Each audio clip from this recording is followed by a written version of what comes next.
Ako si Christine. Teen for short. Sakto lang pa ang buhay namin. Hindi ako mayaman, pero hindi rin kami mahirap.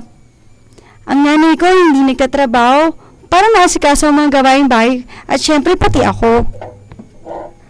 Ang tatay ko naman ay isang NBI agent. Palagi siyang wala sa bahay. Hindi namin alam saan siya nagpupunta. Pero naiintindihan naman namin siya kung bakit ayaw niya ipaalam sa amin mga ginagawa niya.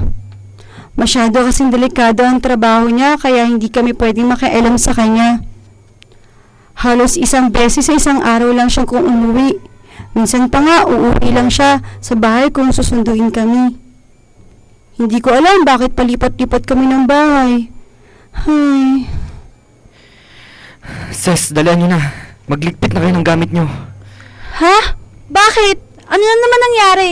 Basta dalian mo na. Kailangan na nating umalis dito. 3:00 na ng madaling araw. Yung anak natin, napakahimbing na ng tulog. Tigilan mo na yung kasasatsat mo. Kung ayaw mong umusin nila tayo dito, dalian mo na.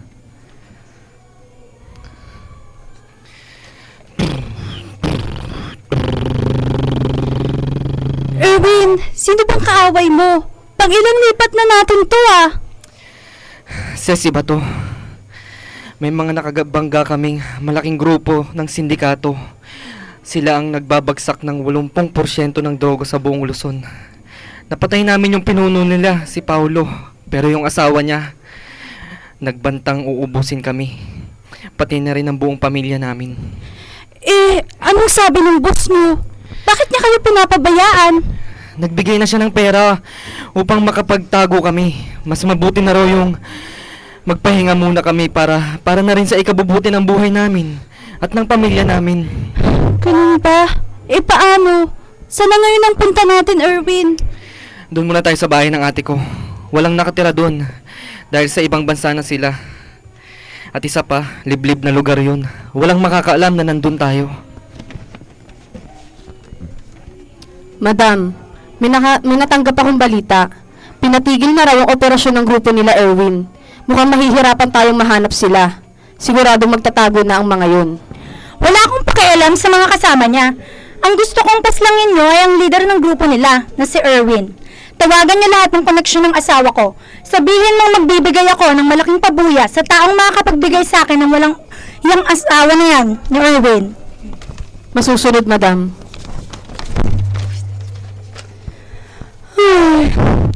Ha? Nasaan ako? Nananaginip rin ba ako? Oh anak, gising ka na pala. Halika na at kumain na tayo. Nandiyan ang tatay mo. Nay, nasaan pa tayo? Anak, may bonus kasi ang tatay mo galing sa boss niya. Kaya ito, nagbakasyon muna tayo. Para marelax-relax naman ang tatay mo. Alam mo anak, matagal natin siyang makakasama. Sabi pa niya, para raw ito sa napakaganda niyang anak. Talaga, Nay? Yes! Tay! Oh, anak, bakit? Nainis ako din, Tay! Mabuti makakasama ka na natin na matagal! Matagal ko na po ito pinagdarasal eh! Yay! Ako rin, nak eh. Masayang masaya ako na makakasama ko na kayo ng nanay mo. Salamat sa Panginoon. Oh, tama na yan. Nakahanda na ang almusal natin. Tara na, nak. Namiss ko na luto ng nanay mo eh. Pagkatapos natin kumain, mag-swimming tayo ha. Marami. Yay! Nay, sasama po kayo ha! Magbabanding po tayo nila nanay. Oo naman anak, sasama ako. Kaya nga, lakad guys. Ay, napakasaya ng araw ko. Sa wakas, nabuhay na rin kaming pamilya. Pero, nakapagtataka lang. Para kasing kami lang narito. Parang walang ibang bahay. Subukan kayo mag-ikot-ikot. Baka sakali makalaro ako.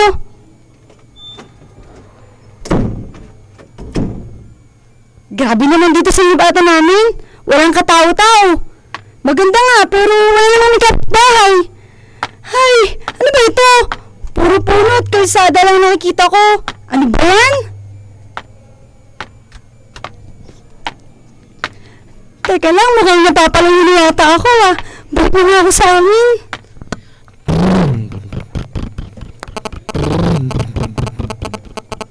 Mukhang may problema ata yung sasakyan niya. Lapitan ko nga. Hello po? May problema po kayo? Naku, Neng, ito kasing sasakyan ko ayaw mag-start. Ganun po ba? Ay, teka lang po, tatawagin ko po si tatay para tulungan po kayo. Mekaniko pala ang tatay mo? Hindi po. Marunong lang po siya mag-ayos ng sasakyan. Siya lang po kasi nag-aayos ng sasakyan namin pag nagsisira. Ano pang trabaho ng tatay mo? Agent po siya ng NBI. Yun lang po ang alam ko. Ganun ba? Ano bang pangalan ng tatay mo? Bakit niyo po tinatanong? Ay wala naman, Neng. Dati kasi nakatira ako dito. Baka lang kakilala ko siya. Erin po ang pangalan ng tatay ko. Naku, hindi ko pala siya kilala. Sige po, ate, tatawagin ko na si tatay, Sige.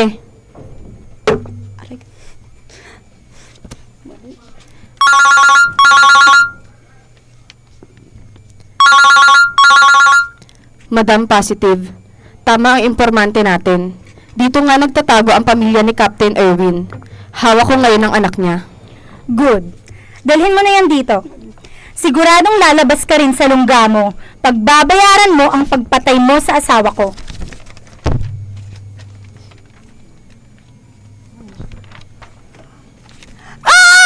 Sino ba kayo? Pangawawa niyo na! Pangawalan niyo na ako! Ayoko dito! Ibalik niyo na ako sa pamilya ko! Hindi ko mo yung bibig mo.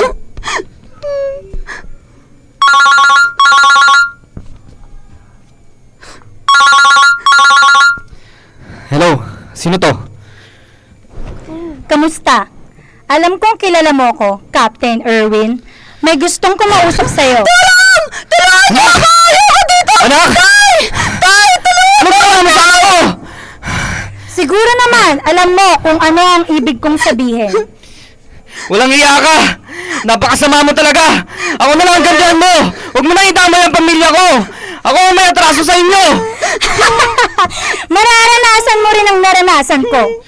Hayop ka talaga! Ano bang gusto mo? Ipapadala ko sa'yo ang address. Puntahan mo ang anak mo. Buhay mo kapalit ng buhay ng anak mo.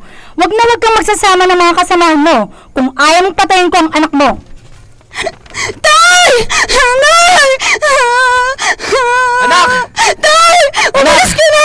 May patubong sila nakantay para sa'yo, Tay! Anak, makinig ka! Mahal na mahal ka ni tatay. Hindi ako aalis dito hanggat hindi kita naliligtas. Pag-alis ko, ng tali sa kamay mo, tumakbo ka na agad, anak. Ingatan mo ang sarili mo, ha? 1, 2, 3. Anak, takbo! Kamusta na, Captain Erwin? Babawiin ko na ang kinuha mo sa akin. Tumigil ka na! Dapat kang mamatay! Bitawan mo nga ako? Akin na yan! Akin ang baril ko! Dapat ang mamatay ikaw! Bitawan mo ang baril, Erwin! Tay! Tulong! Tay! Tay! Wag! Wag mo sasaktan ang anak ko! Bitawan mo ang baril ko! Ako na nasaktan niyo!